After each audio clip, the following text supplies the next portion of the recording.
I'm looking at starting this new business, but there's this anxiety within me. And the anxiety is like, what if it doesn't work?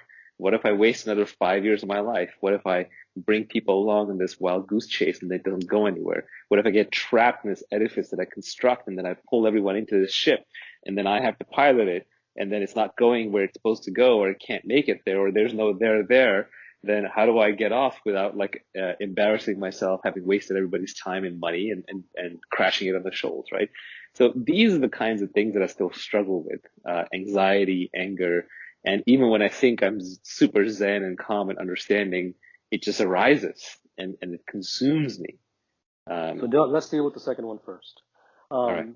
When you were a kid and you had building blocks, and you spent time building those Legos, or some of them were Lego, some were just those loose building blocks that you build like a little tower out of. You enjoyed building them, right?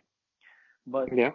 you know what you didn't enjoy what you enjoyed 10 times more than building them was knocking them down.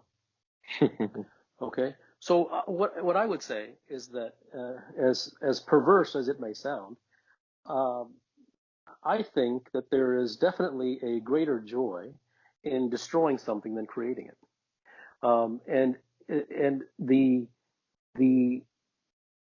key there is not having something destroyed while you are trying to make it better, but consciously by your choice destroying it. Now, that same building that you had made when I was a kid, and your brother came and knocked it down, well, that's just absolutely not.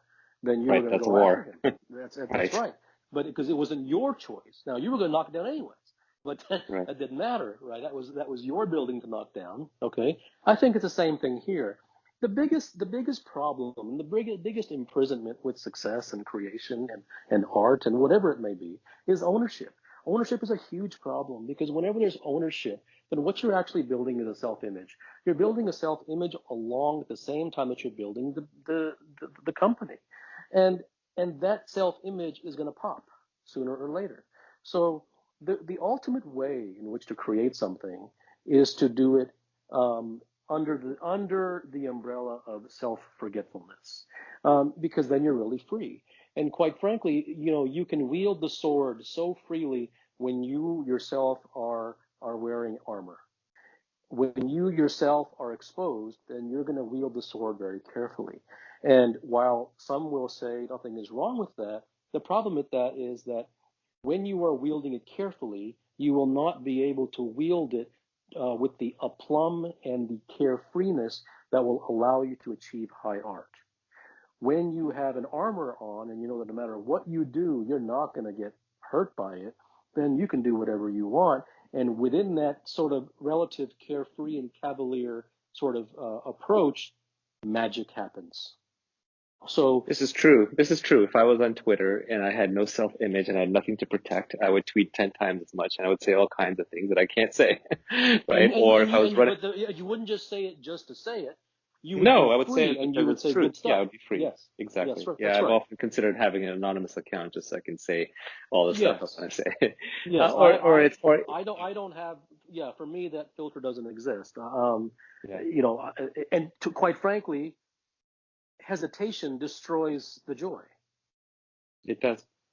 To be proper and correct and make sure that no one dislikes it.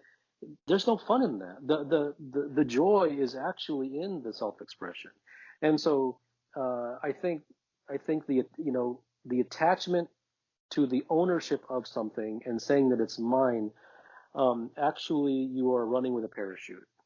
So let's go deeper into this, which is if I'm running a business, there's an image that I use to attract people. Absolutely. To work on the business with me and to raise money. Absolutely. Yes. And then if the business isn't going well and I say, well, turns out it's a bad idea, so knock the tower over. Or, okay, I understand the good part. The good part may be if I have no self-image, we need to pivot the business to something else.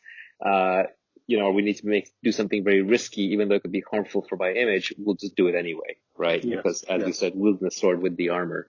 Yes. But, if I need to shut the business down, if it's not going well, if I need to tell people that it's not going well, I'm just trying to work through this. Like, it does hurt my image because I use my image to start the thing in the first place. Doesn't it seem disingenuous to use your image to start something and then discard your image later? Well, this is what I'll say. You know, it depends what is okay with you and what is not okay with you.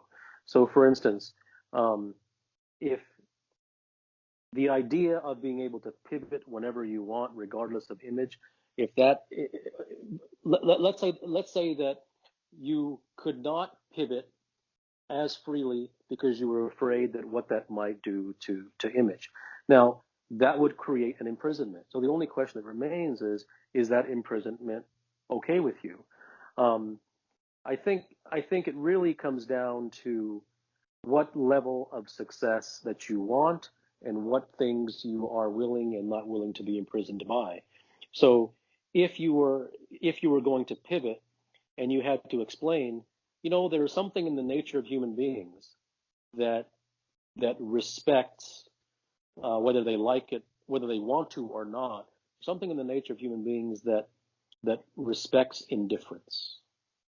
Many times, human beings take cues from the human himself as to how he himself feels about it, and then they mimic that.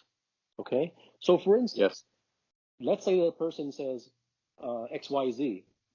Let's say a comedian. Let's say he says XYZ. Or let's say a guy was giving a speech at a business conference, says XYZ. And then he says, oh, you know what? I shouldn't have said that. I'm sorry. That was wrong. That was insensitive. Okay? Then the crowd was going to say, wow, that was really insensitive. I can't believe he did that. Okay? Now let's say he says the same XYZ and he doesn't give 2 cents about it. The crowd will mimic that as well. It is the nature of the human mind to mimic. It is the nature of the human mind to use the individual as the standard by which for them to judge whether they should judge him or not. That's right.